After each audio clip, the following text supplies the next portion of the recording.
secarlo mecánicamente con un paño, por ejemplo, no es eficiente. Realmente para poder eliminar el agua, nosotros combinamos con el calor. La desecación con calor es la que permite evaporar el agua y disminuir la actividad acuosa. Miren, esto, por ejemplo, chicos, es la forma más básica de eliminar el agua, es colocando el alimento al sol. El sol calienta y eleva la temperatura ambiente entre 5 y 15 grados centígrados. Es decir, si ahorita estuviéramos en una temperatura ambiente de 31 grados y está el sol radiante, pues bajo el sol más de 35 grados es lo que existe. Entonces, la forma más sencilla, artesanal, es colocar un alimento al sol durante aproximadamente unas 3 semanas para que se vaya evaporando el agua. ¿Cuál es el problema de estas técnicas? Aquí tenemos cebolla, champiñones, esto parecen higos, rodajas de tomate, que muchas veces el alimento pues se contamina por elementos aéreos como bicho, polvo, pajita, que trae el viento, ¿no? Y muchas veces el alimento se oscurece cuando lo dejamos asolearse. Por ejemplo, los champiñones se hacen negros, que afectaría, digamos, organolépticamente al producto. Ahora, cuando hablamos de aspectos industriales, fíjense que yo ahí les he puesto una lista de modelos de secadores que se usan y son estos 4. Mire, este, por ejemplo, es el desecador por aspersión. La señorita que me preguntaba sobre cómo yo transformo una leche fluida en leche en polvo y logro la conservación, esta es la respuesta, ¿no? Eliminando el agua de la leche, yo disminuyo la actividad de agua, obtengo un producto sólido en polvo con una humedad muy baja, con una actividad de agua muy baja, que se llama leche en polvo. Ya en la leche en polvo no van a desarrollar ningún microorganismo, ni hongos, ni nada. ¿Cuál es el problema? Como disminuí tanto la actividad acuosa, probablemente la leche en polvo se me enrancie. Eso ocurre, ¿no ves? Entonces, cuando yo abro una lata de leche en polvo, tengo que consumirla dentro de un periodo de tiempo realmente corto, porque si la tengo 3 meses, la lata, entre que tapada, entre que tomo y no tomo, la leche en polvo se enrancia porque al abrir la lata ya yo meto oxígeno dentro de la lata y ahí viene la oxidación de los lípidos. Este es el secador de la leche, secador por aspersión. Aspersión significa que este va a ser el cuerpo del desecador, que es como un tambor, vamos a decir, donde circula el aire caliente. Entonces hay un recipiente donde yo precaliento la leche y a través de esta manguerita roja que ustedes ven acá, entra la leche así al cuerpo del desecador por aspersión y entra atomizada, así como un spray, digamos, ¿no? Y al llegar aquí al ambiente donde está circulando el aire caliente, inmediatamente el agua se evapora y los sólidos caen al fondo cónico. Y por aquí se recolecta la leche en polvo. ¿Qué pasa con el vapor de agua? El vapor de agua tiene un tubo, un sistema que lo extrae del desecador. Ese es el secador por aspersión. Este se llama secador de tambor. Se llama de tambor porque se parece mucho a lo que es un tambor de revólver, donde se ponen los balines, ¿no? Aquí tiene un eje y tiene un cilindro que gira, pero este cilindro tiene lateralmente una serie de láminas que se calientan. Entonces esto gira y este sistema se calienta. El agua se va evaporando y en las láminas quedan pegados los sólidos. Luego esto se levanta, se raspan las láminas y tengo colectado todo el sólido que estaba en ese alimento que deshidraté. Este se llama un secador de túnel, donde entran las bandejas del alimento y a medida que aumenta la profundidad del túnel va aumentando la temperatura. ¿Por qué utilizo así una temperatura creciente? Porque algunas veces el alimento, al toparse con un horno que está a alta temperatura, en la parte superficial se forma, vamos a decir de manera criolla, una costra del alimento, se seca por encima nomás y adentro queda agua retenida y el alimento se puede deteriorar. Entonces, para evitar que se forme esa capa dura sobre el alimento que impide la evaporación de la parte interna del alimento, lo hago gradualmente. Entonces empiezo con una temperatura baja y recién voy poco a poco aumentando la temperatura interna del horno secador. Este horno secador es similar a una estufa, se parece a la de laboratorio. En este horno ustedes ven, chicos, una serie de bandejas. Entonces aquí se ponen los alimentos, se meten al horno, aquí circula aire caliente y se provoca la deshidratación del alimento. Son distintos modelos que yo conseguí, fotografías que ustedes los tienen ahí mencionados en su texto. Este es el segundo método de desecación. Y este es un método que logra la desecación sin calentar. Y este método se llama liofilización, que también se llama criodesecación porque la desecación ocurre en el frío. ¿Cómo es que funciona esto? Normalmente, chicos, vean acá, para pasar un alimento del estado, o el agua más bien vamos a decir, del estado líquido al estado gaseoso, necesito calentar, ¿no ve?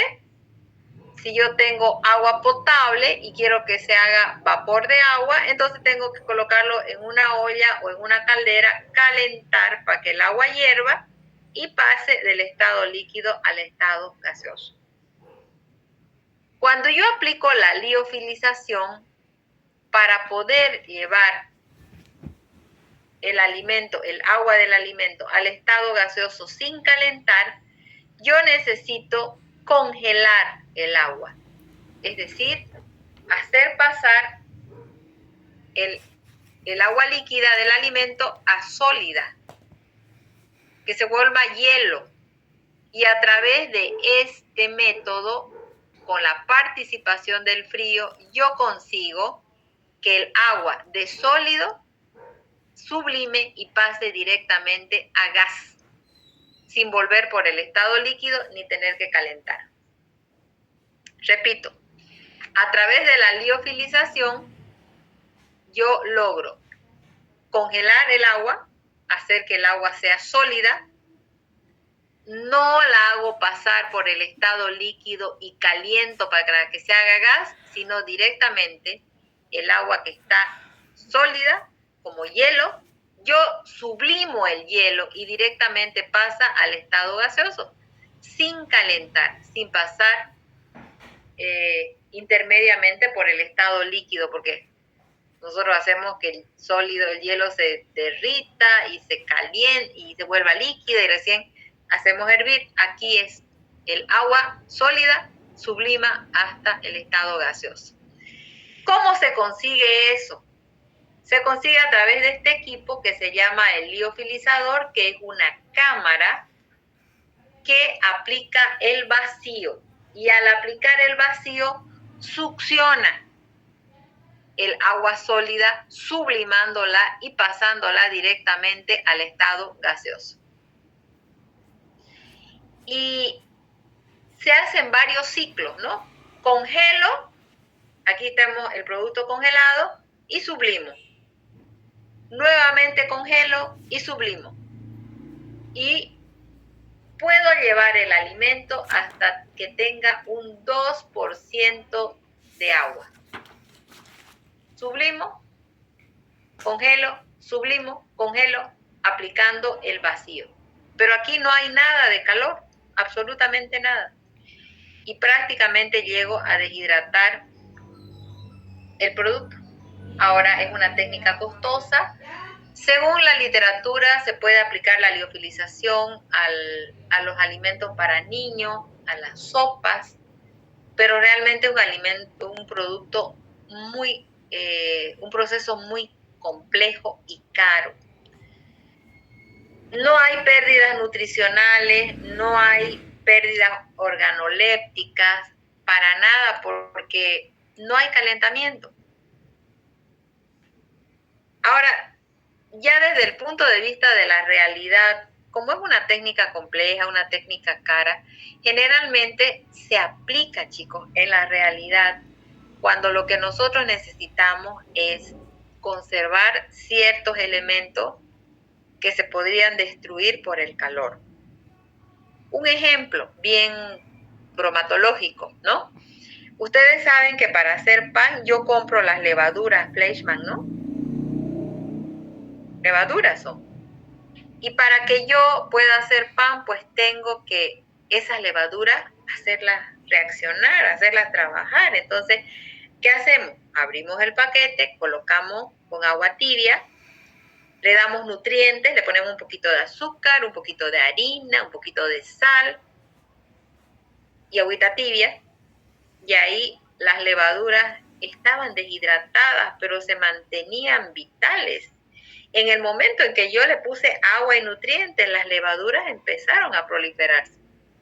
Y ven que ustedes que la levadura hincha, ya cuando yo la pongo a la masa de pan, el pan hincha y todo eso. Y la levadura se mantenía viva, latente. Entonces, cuando yo quiero conservar elementos que son biológicos, generalmente ahí es donde aplicamos la liofilización.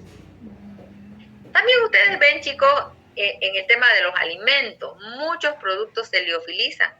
Cuando ustedes compran un antibiótico en frasco, ampolla, que hay que reconstituir, ¿no es cierto?, con agüita, y recién mezclan y nos ponen el inyectable. Ese producto es liofilizado. No se puede calentar porque se pierde, por ejemplo, la actividad del medicamento si se calienta, ¿no?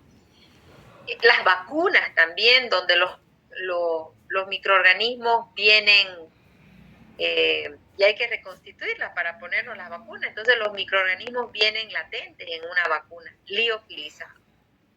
Por eso, para algunos alimentos, como por ejemplo la levadura que se utiliza en la fabricación del pan, pues se aplica la liofilización, pero no es muy común hacerlo porque es difícil, es compleja y es cara, pero es muy eficiente.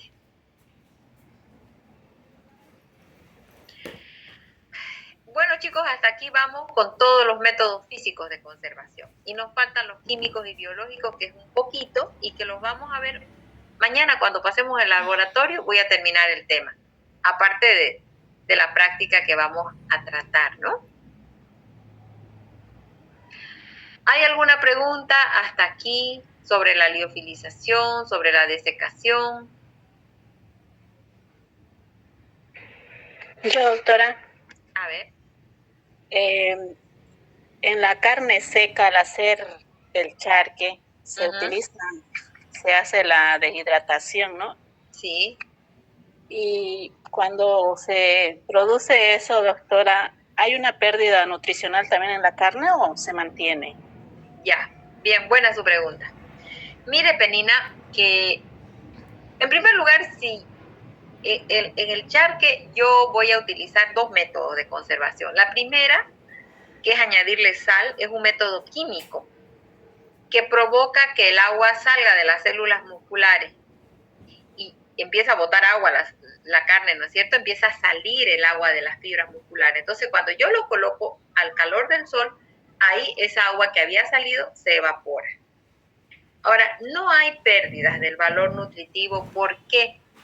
Porque lo más importante en la carne son las proteínas, y las proteínas de la carne no se diluyen en el agua que sale, no son liposolubles, ni siquiera la mioglobina que contiene el hierro.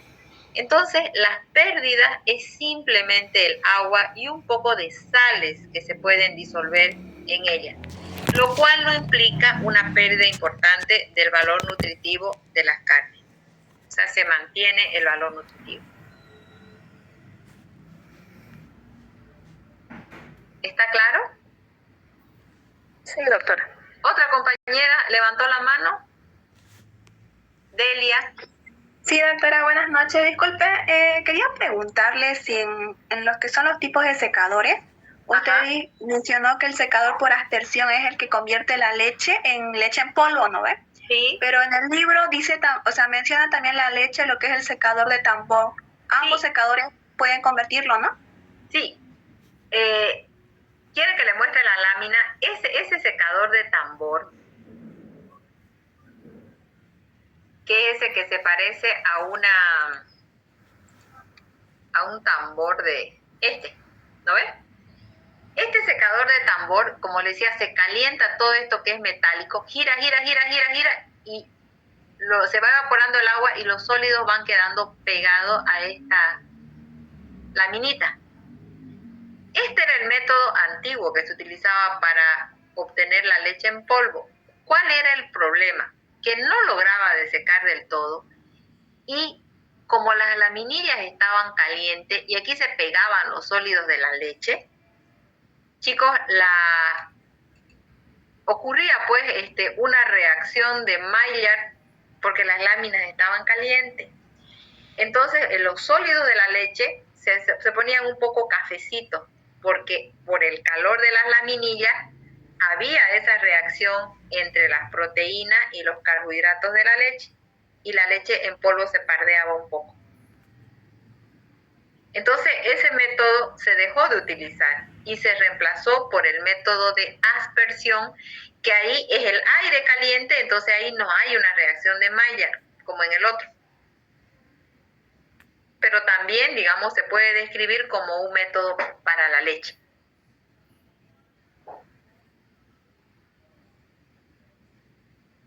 Ya, gracias, doctora. Bueno. Chicos, entonces, si ya no hay más preguntas, yo les voy a pasar ahorita el enlace para el laboratorio del grupo C y del grupo D. Cada quien entre en su grupo, porque si nos juntamos, de repente tienen clase de otra materia y se hace una complicación. En cada grupo vamos a pasar de manera teórica extracción de grasas solubles a través de Soclet y vamos a terminar este tema, que yo creo que nos va a tomar máximo 1 hora, ¿ya? Ya, doctora, gracias. Ahí, por favor, les vuelvo a recomendar, no entre más de 10 minutos porque no tengo que hacer presentación para poder aceptar a los que están ingresando. Eso sería mi única recomendación, ¿ya? Los chicos que han llegado tarde y no sabían, ponen simplemente su grupo en el chat y aparece automáticamente su nombre porque ustedes están registrados. Y en este momento les voy a enviar el enlace para tener la clase completa por si hubo algún cortecito para que ustedes puedan consultarla en el YouTube, ¿ya?